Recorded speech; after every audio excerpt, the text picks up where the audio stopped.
একটা রোজাও ইচ্ছা করে কাজা করা যাবে না। 30টা রোজা যেই বান্দা রাখবে ওই বান্দাটাই রবের শাকির বান্দা বলে পরিগণিত হয়ে যাবে। আল্লাহ পাক তোমার আমারও বড় রোজাটারে ফরজ বানায়া দিলেন। সামর্থ্যবানেরা টাকা থাকলে মিসকিনদেরকে খাওয়াবে, রোজা না রাখলেও হয়ে যাবে, এমনটা নয় রে বাবা। বরং তোমার আমার জন্য আল্লাহ পাক রমজানের রোজাটারে ফরজ বানায়া দিলেন, সুন্নত বানায় নাই, ওয়াজিব বানায় নাই, যেগুলা না করলেও তোমার আমার জন্য হয়ে যাবে বলে আমি এগুলা করব না। ফরজে আইন যেরকম নামাজ পড়া লাগবে ওই রকম ভাবে রোজাও রাখা লাগবে, আবার জাকাত প্রদান করা লাগবে। 1 নম্বরে তুমি ঈমানওয়ালা হবা, ঈমানওয়ালা হওয়ার পরে তুমি নামাজ পড়বা, এরপরে তুমি রোজা রাখবা, এরপরে জাকাত ফরজ হলে জাকাত প্রদান করে দিবা, এরপরে হজ যদি ফরজ হয়ে যায় মক্কা মদিনায় দৌড়াইয়া যাবা। এক কথায় তুমি ইসলামে থাকতে হলে তোমার এই 4টা স্তম্ভের উপরে পাড়া দিয়া এরপরে তোমার উঠা লাগবে। কারণ তোমার বাড়িতে একটা বিল্ডিং তুমি বানাইলা, বিল্ডিং বানাইতে যাইয়া পিলার লাগে কি লাগে না, ফাউন্ডেশন লাগে কি লাগে না? ও আল্লাহর বান্দারা, 2000 স্কয়ার ফিট বিল্ডিং বানাইছো, ওই বিল্ডিং এর জন্য বান্দা তোমার পিলার লাগবে, ফাউন্ডেশন লাগবে। কোনো পিলার ছাড়া ছাদ ওঠে না, কোনো ফাউন্ডেশন ছাড়া ছাদটা দাঁড়ায় না। ও বান্দারা, শুধুমাত্র এই দুনিয়াতে আসমানটাই বাকি রইল, যে আসমানে কোনো পিলার লাগে নাই, ফাউন্ডেশন লাগে নাই। অথচ এই যে ভারতের মধ্যে একজন আম্বানি পরিবার আছে, এরা এত পরিমাণে টাকাওয়ালা, পুরো এশিয়ার মধ্যে 1 নাম্বার ধনী, যারা মোস্ট রিচেস্ট পিপলদের মাঝে এরা 1 নাম্বার। মানে পুরো এশিয়ার মাঝে এদের টাকার সাথে কেউ বেড়ে উঠবে না, এদের ধন সম্পদের সাথে কেউ কুলাবে না। এই যে ধনী পরিবারের লোকেরা, এরা যেটা বিল্ডিং বানাইলো, পুরা বিশ্বের মাঝে 2 নাম্বার বিল্ডিং তারা বানাইলো। এত দামি যে বানাইলো, ওখানেও বানাইতে যায় ফাউন্ডেশন লাগলো, ওখানেও বানাইতে যাইয়া পিলার লাগলো। দুনিয়াতে এমন কোন বিল্ডিং নাই যেই বিল্ডিং এ পিলার লাগে নাই, যেই বিল্ডিং এ ফাউন্ডেশন লাগে নাই রে বাবা। এরকম ইসলামে যদি তুমি থাকতে চাও, ইসলাম নামক ধর্মের মধ্যে যদি ইস্তেকামাত থাকতে চাও, তাহলে তোমার 4টা স্তম্ভ পাড়ি দিয়ে এরপরে যাওয়া লাগবে। তুমি ইসলাম ধর্ম কবুল করে নিলা, এরপরে নামাজ লাগবে কি লাগবে না, এরপরে রোজা লাগবে কি লাগবে না, এরপরে জাকাত দেওয়া লাগবে কি লাগবে না, এরপরে হজ করা লাগবে কি লাগবে না। এক কথায় এই 4টা স্তম্ভের উপর দাঁড়াইয়া তুমি নিজের মুসলিম দাবি করতে পারবা। আল্লাহ পাক বলেন, এই বান্দারা, 1 নম্বরে তুমি আমি রবের ইবাদত করে নাও। রবের ইবাদত কেমনে করবা? বলে শুকর আদায় করার মাধ্যমে করবা। শুকর কেমনে হয়ে যাবে? নামাজের মাধ্যমে হবে, রোজার মাধ্যমে হবে, নেক আমলের মাধ্যমে হবে। ও বান্দারা, সামনে রোজা আসছে, আমার মাওলার দরবারে তুমি কান্নাকাটি করা লাগবে। আল্লাহ গো, তুমি রজব শাবানে আমারে বরকত দিয়া হায়াত বাড়ায়া দিলা, রমজান পর্যন্ত যদি না বাঁচি, ওই রমজানের একটা রহমত, বরকত, মাগফিরাত, নাজাত আমি পাবো না। কারণ দুনিয়াতে তো 1 সেকেন্ডেরও ভরসা নাই রে মানুষ। কোন সময়ে তোমার মরণ হয়ে যাবে ওই ব্যাপারে তোমার ডাক্তার বলতে পারবে না, ওই ব্যাপারে তোমার মা বলতে পারবে না, ওই ব্যাপারে তোমার বাবাও গ্যারান্টি দিতে পারবে না, ওই ব্যাপারে তোমার ওয়াইফও গ্যারান্টি দিতে পারবে না রে বাবা। কোন সময়ে মরণ হবে জানাও নাই। তো রমজানের আগে যদি আমার মরণ হয়ে যায়, তো রমজানের রহমত আমি পেলাম না, রমজানের মাগফিরাত আমি পেলাম না, রমজানে রবের দরবারে কান্নাকাটি করে আমি নাজাত পেলাম না। এজন্য এখন থেকেই তো রবের দরবারে বারবার দোয়া করা লাগবে। আল্লাহুম্মা বারিক লানা ফি রজব ওয়া শাবান ওয়া বাল্লিগনা রমাদান। ও আল্লাহ, তুমি রজব শাবানে বরকত দিয়ে ভরপুর করে দাও, এরপরে রমজান পর্যন্ত আমার হায়াতটারে বৃদ্ধি করে দাও, যাতে করে রমজান পর্যন্ত আমি পৌঁছে যেতে পারি। এক নম্বরে তাহলে বোঝা গেল আমার নামাজ পড়া লাগবে, রোজা রাখা লাগবে, আমলের লাইনে আমার অগ্রগামী হওয়া লাগবে। আল্লাহ পাক বলেন আনিস কুরলি, এক নম্বরে ইবাদত কার। চট্টগ্রামের একজন আছে জাহাঙ্গীর হুজুর, যার নাম এমন কেউ নাই যে যুবকেরা চিনে না। এই যে কয়েকদিন আগে ছেলে মেয়েদের পরীক্ষা গেল, 4-5 জন ছেলেরে নিয়ে মাইজ ভান্ডারে গেল, যা বলে ও ভান্ডারি, ও বাবা শত সালাম আপনার উপরে, এই যে ছেলেগুলো আসছে এদের ভুল ত্রুটি ক্ষমা কইরা পরীক্ষায় কামিয়াবি বানায়া দিবেন।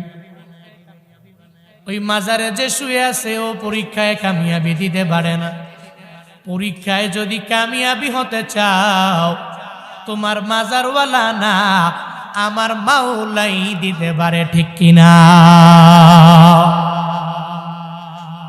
10 বছর হয়ে গেল বিয়ে করেছো, সন্তান নাই,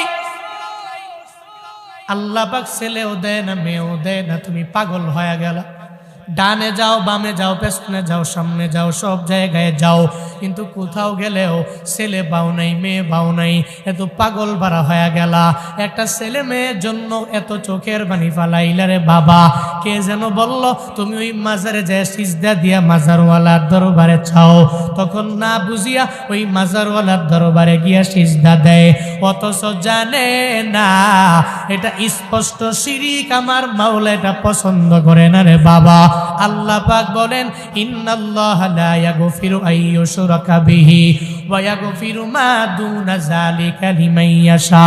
আল্লাহ পাক বান্দার বড় বড় কবিরা গুনাহকেও আমার মাওলা ক্ষমা করে দেয়, কিন্তু যেই বান্দাটা ওই রবের সাথে শিরকের গুনাহের মধ্যে লিপ্ত হয়ে যায়, মসজিদে গিয়া আল্লাহর কুদরতে পায়ে সিজদা না দিয়া যারা মাজারে গিয়া সিজদা দেয়, এরা কশিন কালেও আমার মাওলার পক্ষ থেকে এরা ক্ষমা পাবে না। শিরকের গুনাহ ছাড়া যত বড় গুনাহ তুমি করেছো, আমার মাওলার দরবারে যদি তুমি বলো আল্লাহ আমার গুনাহ অনেক বড়, আল্লাহ গো এই বড় গুনাহ থেকে তোমার দরবারে তওবা করলাম, আল্লাহর দরবারে যদি চাওয়ার মতো চাইতে পারো রে বাবা, আল্লাহর কাছে চাইতে দেরি হয়ে যাবে। ও আল্লাহ, আল্লাহ তোমার জিন্দেগীর বড় গুনাহকে মাফ করে দিতে পারে। ওয়া ইয়াগফিরু মা দুনা যালিকা লিমান ইয়াশা, কিন্তু শিরকের গুনাহকে আমার মাওলা ক্ষমা করবে না। তাহলে ইবাদত সিজদা দুনিয়ার কেউ পাবে না, পাবে কে? আর হুজুরে বলেন কে পাবে? আল্লাহ পাক পেয়ে যাবে। তো সিজদা আমার মাওলা পাবে। আমি রবের কুদরতি পায়ের মধ্যে সিজদা লাগায়া দিব। 5 বেলা নামাজে আমি মসজিদে দৌড়ায়া যাব, ওখানে গিয়া সিজদায় পড়িয়া আমার আল্লাহর কাছে আমি কান্নাকাটি করব, আল্লাহ গো আমার ধন দৌলত নাই, তুমি দিয়া দাও। আল্লাহ গো আমার ছেলে নাই, তুমি দিয়া দাও। আমার মেয়ে নাই, তুমি একটা মেয়ে দিয়া কলিজা ঠান্ডা করে দাও। 1 নম্বরে তেলে রবের শুকরিয়া। 2 নম্বরে আল্লাহ বলেন আমি রবের শুকরিয়া আদায় করার পরে তুমি মা বাবার খেদমত করবা। 1 নম্বরে আমি রবের ইবাদত, 2 নম্বর মা বাবার খেদমত। আল্লাহ পাক নিজের ইবাদতের পরে মা বাবার খেদমতের কথা কেন আনলেন? মুফাসসিরিনে কেরাম জানায়া দিলেন আল্লাহ পাক কেন আনলেন জানুনি?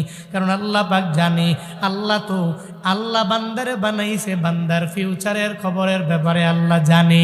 বান্দা কি নামাজ পড়বে কি পড়বে না, কার কপালে হিদায়াত জুটবে কার কপালে জুটবে না, কে রোজা রাখবে কে রাখবে না, কে আমলের লাইনে অগ্রগামী হবে কে হবে না, এটা আমার আল্লাহ জানে কি জানে না? কারণ আল্লাহ তো এই বান্দাদের নিজেই তিনি মালিক। আল্লাহ বান্দার খবরের ব্যাপারে জানে। আলিমুল গায়বি ওয়াস শাহাদা, আল্লাহ পাক হলেন গায়ব এবং শাহাদার ইলমের আলেম। আল্লাহ তো ভালো করেই জানে। আল্লাহ তো জানে এই বান্দাকে আমি আল্লাহ কত মায়া করে আসমান দিলাম, আমি আল্লাহ মায়া করে বান্দাকে জমিনটা দিয়ে দিলাম। আমি আল্লাহ বান্দাকে মায়া করে নিয়ামত দিয়ে দিলাম। এমন কোন নিয়ামত নাই যেই নিয়ামতের জন্য আল্লাহ ইয়ারলি তোমার কাছ থেকে ট্যাক্স নিয়ে নিল। ফেরেশতা নিযুক্ত করে, এই ফেরেশতা আমার বান্দার দরবারে যাও আর বছরে বছরে আমার বান্দার থেকে তুমি ট্যাক্স নিয়ে আসো।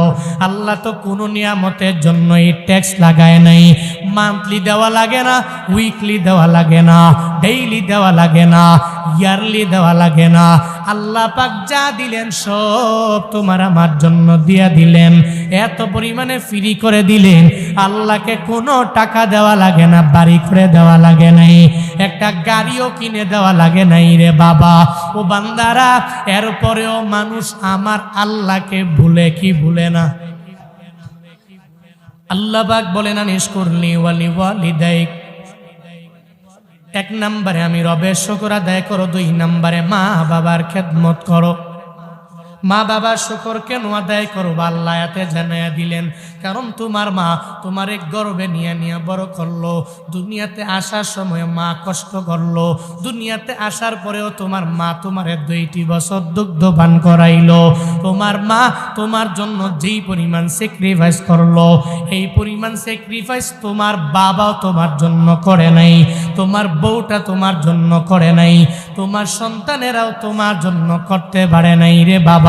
বরং মা বাবা যেই পরিমাণ কষ্ট তোমার জন্য করে দুনিয়ার কেউ করে না। আল্লাহ তো জানে এই বান্দা 23 বছর পর্যন্ত মা বাবার আদর নিয়ে চলবে, মা বাবারে মহাব্বত করবে, ভালোবাসবে। হঠাৎ করে ঘরের মধ্যে এমন একটা রমণী চলে আসবে, ওই রমণীটা আসার পরে এরপরে মায়েরে ভালো লাগবে না, এরপরে বাবারেও ভালো লাগবে না, এরপরে বাবার ছায়াও দেখতে মন চাইবে না, মায়ের ছায়াও দেখতে মন চাইবে না। আল্লাহ জানে বলেই বান্দাকে জানাইয়া দিলেন, বান্দারে না না, তুমি মৃত্যু পর্যন্ত তোমার মা বাবার সাথে ভালো আচরণ করবা, কারণ মা তোমারে গর্বে নিয়ে বড় করলো। হামালাতহু উম্মুহু ওয়াহানান আলা ওয়াহানিন। 2 নাম্বার, দুনিয়াতে আসার সময়ও মা তোমার জন্য কষ্ট করলো। কত মায়েরা দুনিয়াতে আসার সময়ে নরমালি ডেলিভারি যেই মায়ের হয়ে যায়, ওই মায়েরা রক্ত তোমার জন্য ঝরায়া দিল। কত মায়েরা তুমি দুনিয়াতে চলে আসবা, তোমার দিকে তাকাইয়া নিজেও দুনিয়া থেকে বিদায় নিয়ে চলে গেল। ও বান্দারা, এরপরে ওয়াফিসালুহু ফি আমাইন। আল্লাহ পাক বলেন, দুনিয়াতে আসার পরে মা 2টি বছর দুগ্ধপান করাইলো, তো তুই কেন তোর মা বাবার দোয়া নিয়ে চলবি না? বান্দারে, তুই শুনে রাখিও, তোর মা বাবা তোর প্রতি রাজি, আমি আল্লাহ তোর প্রতি রাজি হয়ে যাব।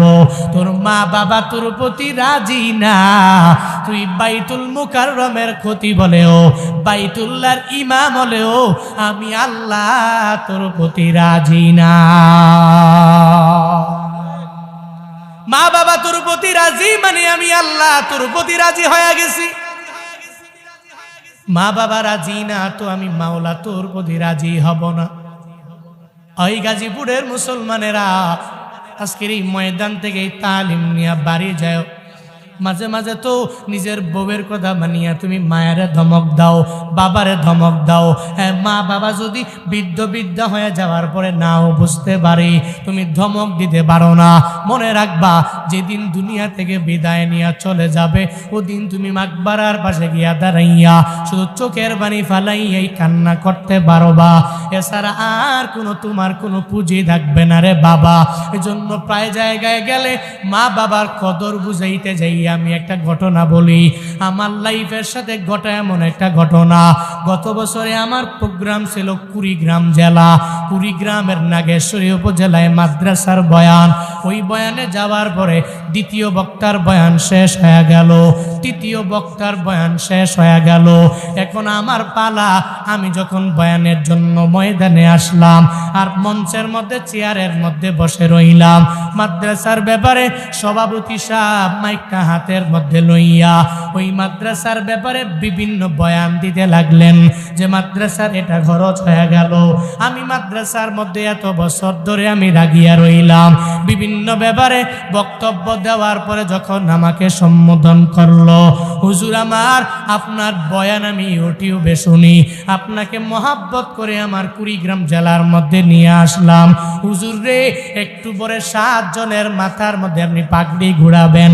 এর মাঝে আমার একটা ছেলে আছে, যেই ছেলে মা সারা দুনিয়াতে হাফেজ হয়ে গেল, তার মনটা ভালো না, একটু তার জন্য মন খুলে রবের দরবারে দোয়া করবে, তার মাথায় হাত বুলাইয়া একটু তার জন্য দোয়া করে দিবেন, যাতে আমার মাওলা তার জামানার শ্রেষ্ঠ একজন মুফাসসির যাতে আল্লাহ বানায়া দেয়, জামানার শ্রেষ্ঠ একজন মুহাদ্দিস যাতে করে আমার মাওলা বানায়া দেয়।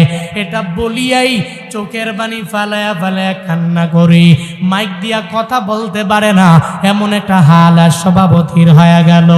আমি যখন বয়ানের শুরুতে এক এক করে সবার মাথার মধ্যে পাগড়ি ঘুরাবার জন্য রেডি হয়ে গেলাম, আমি সবার মাথার মাঝে পাগড়ি ঘুরাইতেছি, সবার চোখের মধ্যে কত হাসি জানুনি রে বাবা, হাসির কোনো অভাব নাই। চোখ দেখলেই তো বোঝা যায় এই ছেলেটা কান্না করবে নাকি হাসবে। সবার মুখের মধ্যে একটা হাসি হাসি ভাব দেখতে পেলাম। একটা পর্যায়ে একজনের নাম প্রকাশ করা হলো, 2, 3 জন, 4 জন, 5 জনের নাম প্রকাশ করা হলো। আমি সবার চোখের মধ্যে হাসি দেখতে পেলাম, আমি সবার মুখের মধ্যে একটা হাসি হাসি ভাব পেয়ে গেলাম।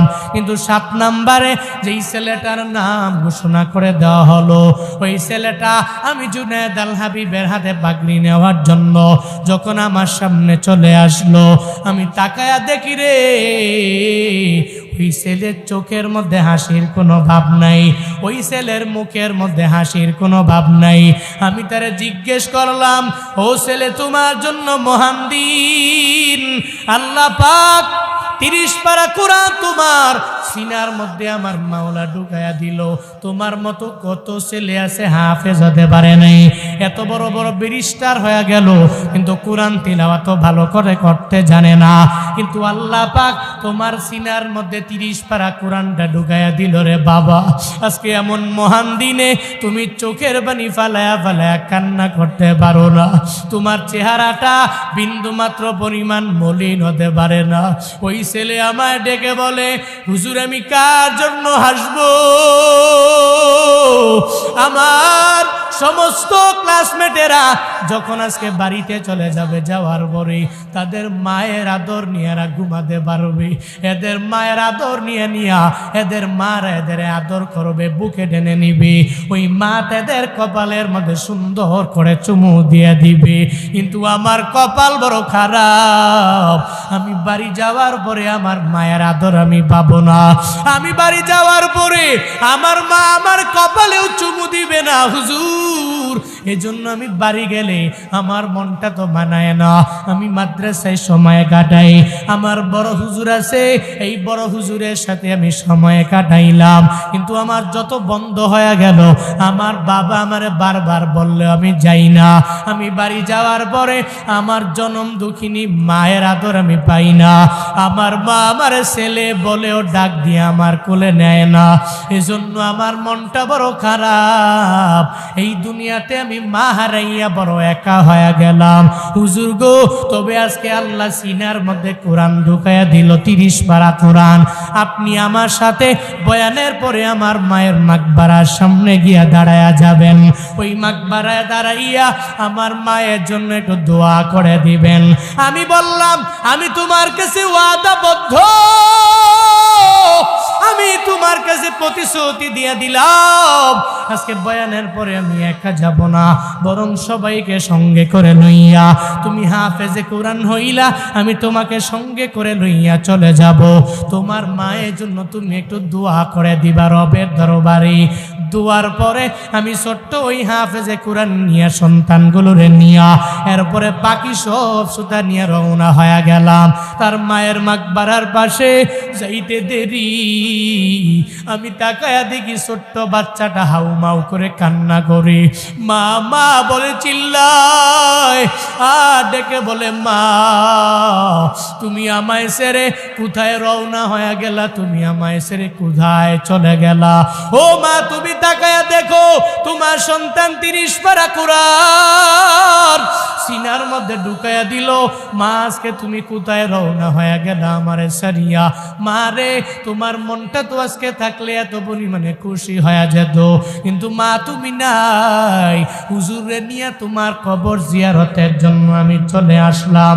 সূরা ফাতিহা সবাই পড়লাম, ইখলাস পড়লাম, তাকাসসুর পড়লাম। দুরূদ পড়ার পরে আমি বললাম আজকে দোয়া আমি নিজে দিব না, আজকে এই মায়ের সন্তানটাই মায়ের জন্য রবের দরবারে দোয়া করবে। এটা বলতে দেরি ছোট্ট বাচ্চাটা 2টা হাত বাড়াইয়া আমার মাওলার দরবারে বলে, রব্বির হামহুমা কামা রব্বায়ানি সগীরা। আল্লাহ গো আমার মা ছোটবেলায় আমাকে কষ্ট করে করে লালন পালন করলো, আজকে আমি হাফেজে কোরআন হয়ে গেলাম। আমি হাফেজে কোরআন হইয়া আমার মায়ের কবরের সামনে আমি চলে আসলাম। ও আল্লাহ আমি জানি আমার দোয়া তুমি কবুল করবা কি করবা না এই গ্যারান্টি আমার নাই, কিন্তু এরপরেও ছোট বাচ্চা হইয়া কোরআনটারে সিনায় নিয়া সদ্য মাথায় বাগড়ি নিয়া ওই যে মায়ের জন্য চোখের পানি ফালাইয়া রবের দরবারে দোয়া করলো। আমার কি মনে হয়েছে জানো?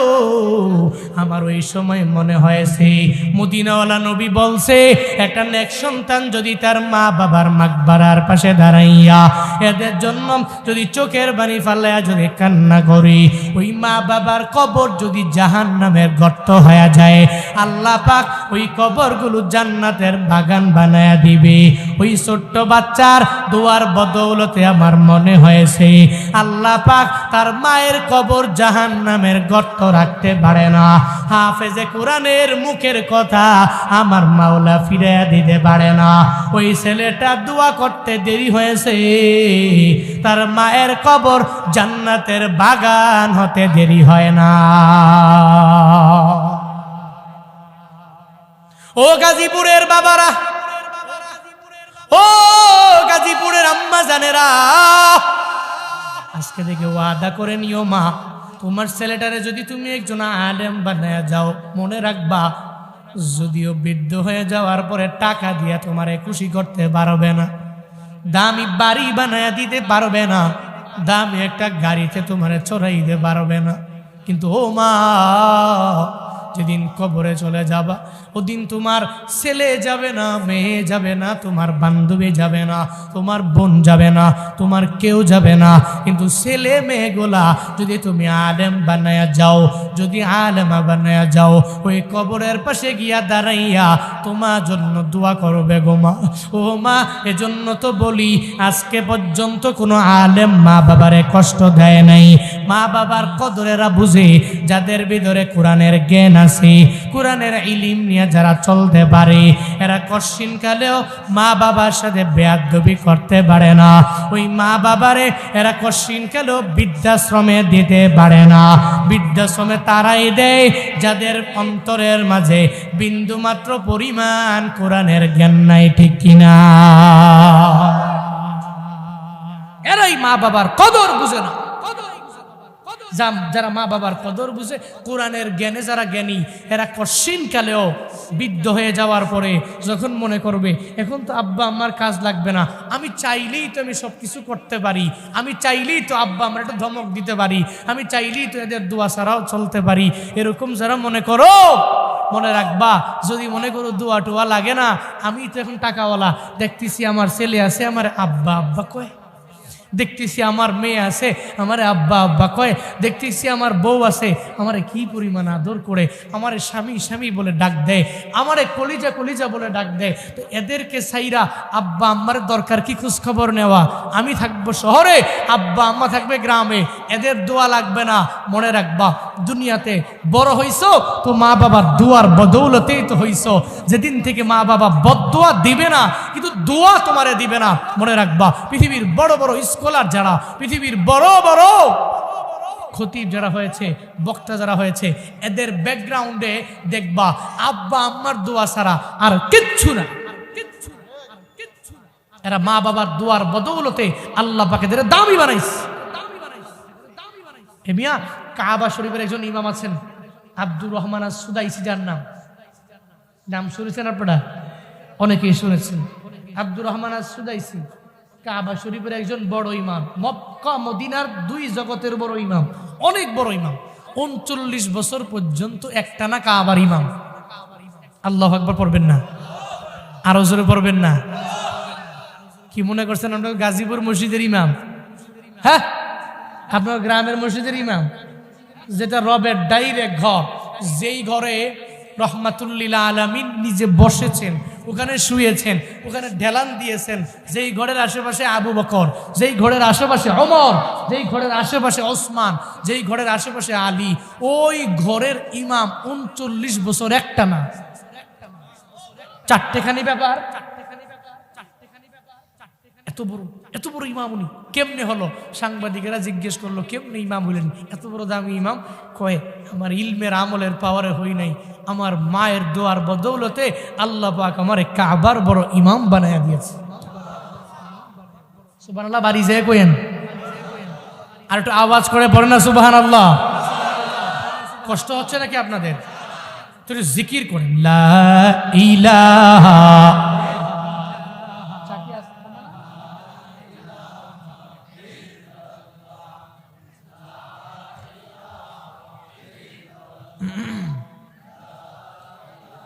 সবাই, লা ইলাহা ইল্লাল্লাহ, লা ইলাহা।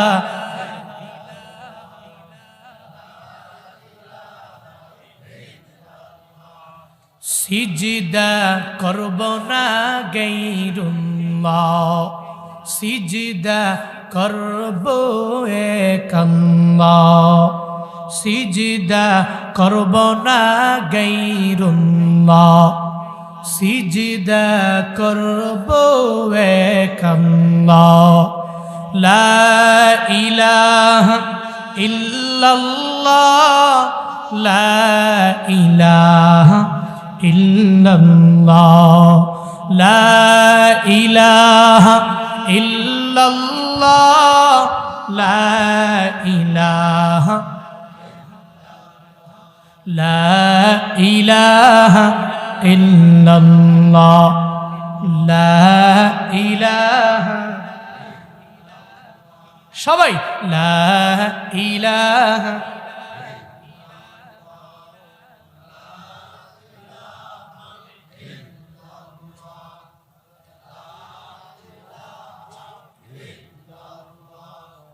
উনি বলেন, মা বাবার দোয়ার বদৌলতে আল্লাহ পাক আমারে কাবার বড় ইমাম বানিয়েছে।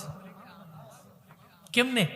একটু ঘটনাটা কোন না, কৌতূহল জানা। কেমনে মায়ের দোয়ার বদৌলতে এত বড় ইমাম হইলেন?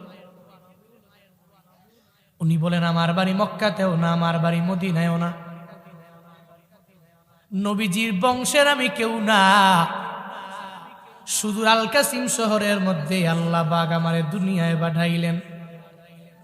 ছোটবেলায় মা নিয়ত করলো উমরা করার জন্য, বাইতুল্লাহ যাবে, আমাকে সঙ্গে করে লইয়া রওনা হয়ে গেলেন।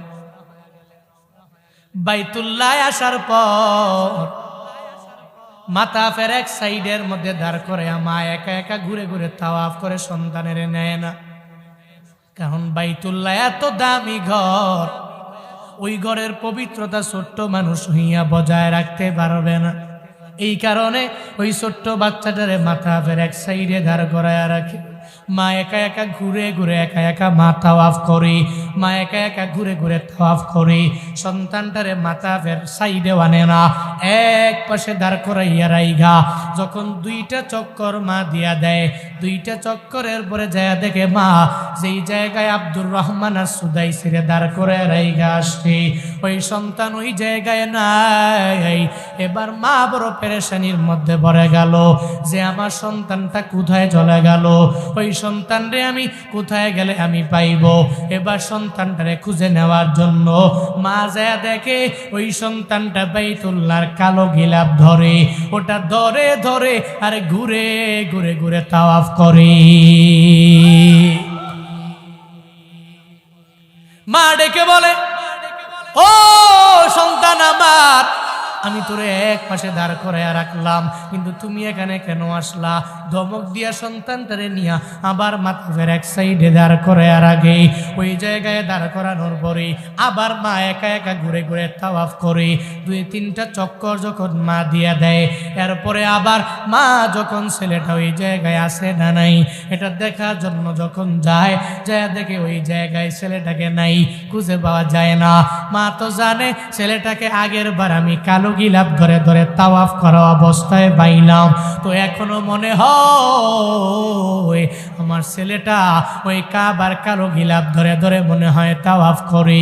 মা দৌড়াইয়া যায় আর যায় দেখে যা মনে মনে ভাবলো এটাই হয়ে গেল। আব্দুর রহমানের যতই মাথা ফের এক সাইডে দাঁড় করার আগে ওই জায়গায় থাকে না, বাইতুল্লাহর কালো গিলাফ ধরে ধরে তাওয়াফ করার জন্য বেকুল হয়ে যায়। মা ডেকে বলে, ও সন্তান আমার, এই বাইতুল্লাহ কেন বারবার গিলাফ ধরে ধরে তুমি তাওয়াফ করো? তোমার এক সাইডে আমি দাঁড় করাইয়া রাখলাম, তুমি কেন বারবার তাওয়াফ করার জন্য বেকুল হয়ে গেলা? ছোট্ট একটা মানুষ এরপরেও মায়ের কাছে জানায়া দেয়, মা রে, দুনিয়াতে আমি কত ঘর আমি দেখলাম, কিন্তু এই বাইতুল্লাহর মতো এত সুন্দর ঘর আমি কোথাও দেখি নাই রে মা। এই দুনিয়াতে আমি আল কাসিম শহরের মধ্যে কত বাড়ি দেখলাম, কত দামি দামি ঘর আমি নিজের চোখে দেখায়া দেখলাম, কিন্তু ও মা আমার, এই বাইতুল্লাহর মতো দামি ঘর আমি দুনিয়ার কোথাও পাই নাই।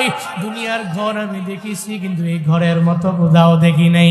কারণ এই ঘরের মধ্যে আসলে এই মানুষগুলো এই ঘরটার চারদিকে তাওয়াফ করে।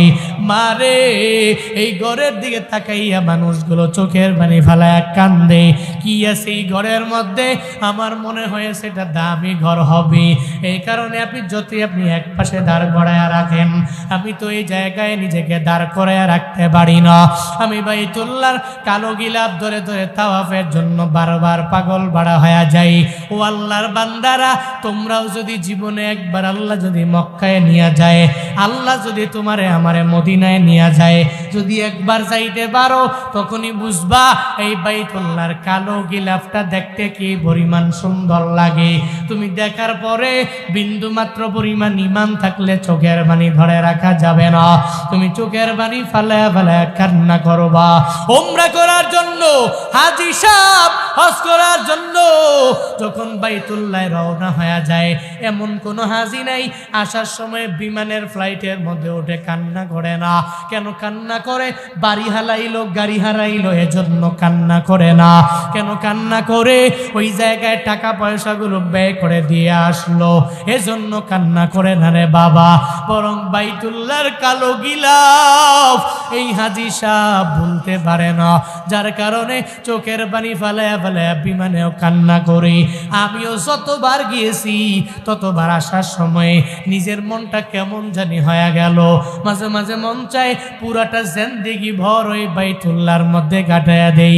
আমার ড্রাইভার, উনিও গত 4-5 দিন আগে উমরা করে দেশে আসলো। উনি আমারে বলে, মাঝে মাঝে বলে, বাইতুল্লাহ এত সুন্দর জায়গা যে ওই জায়গা ছেড়ে আসতে মন চায় না।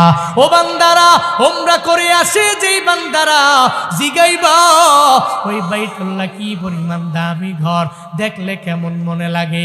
বলে, ভাই রে, এই ঘর দেখলেই মজা লাগে, এই ঘর দেখলেই তো তাওয়াফ করার জন্য মন চায়, এই ঘর দেখলেই তো ঘরের দিকে ফিরিয়া নিজের সিনাটাকে ফিরিয়া নামাজ পড়তে মন চায়। ও বান্দারা, ওই বাইতুল্লাহ যাওয়ার জন্য কবুলিয়াত লাগবে। দুনিয়াতে কত টাকাওয়ালা আছে, মালদ্বীপ গেল, সিঙ্গাপুর গেল, ইউরোপে গেল, দুবাই গেল, কাতার, কুয়েত সব জায়গায় ঘোরা শেষ হয়ে গেল, কিন্তু কপাল পুরা মক্কা মদিনায় যাওয়ার মতো নসিব হয় নাই। আছে না নাই? আসেনি? কোটিপতিরা কোন রকম চলাফেরা, কিন্তু আল্লাহ পাক মক্কা মদিনায় নিয়ে গেল, 2-3 বার উমরা করেও চলে আসলো। বান্দারে ওই জায়গায় যাওয়ার জন্য রবের দরবারে কবুল হওয়া লাগে। আজকের এই মাহফিলে এই গভীর রাতে আমার মাওলাকে একটু জানায় দাও, গভীর রাতে বান্দার দোয়া আমার মাওলা ফিরাবে না। ও বান্দারা যারা জীবনে মক্কা মদিনায় যেতে পারো নাই, তোমাদেরও মন চায় মক্কা মদিনায় যাওয়ার জন্য। কারা কারা মক্কা মদিনায় যেতে চাও, আমার আল্লাহকে 2টা হাত তুইলা দেখায়া দাও। আল্লাহ জীবনে একবার হলেও মক্কা মদিনায় যাওয়ার তৌফিক দান করেন। আরো জোরে বলেন আমিন। আল্লাহ আপনার এই বান্দাগুলোর মক্কা মদিনা না দেখে মাইরেন না। আমিন কর না, আরো জোরে কর না আমিন, আরো জোরে মন থেকে একবার করে পড়েন আমিন। মনে বড় আশা ছিল যাব মদিনায়। কন্যা কন্যা আমার লয় কন্যা। মনে বড় আশা ছিল, মনে বড় আশা ছিল, সালাম আমি করব গিয়ে, সালাম আমি করব গিয়ে নবীর রওজায়।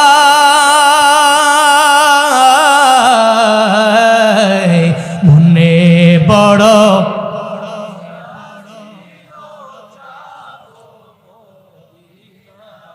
মনে বড় আশা ছিল, আরব সাগর পারি দিব, নাই কো আমার তোরি পাখি নয় তো উড়ে যাব ডানাতে ভর করি। আছে? নাই নাই নাই, কবুলিয়াত ছাড়া আর কিচ্ছু নাই। আরব সাগর পারি দিব।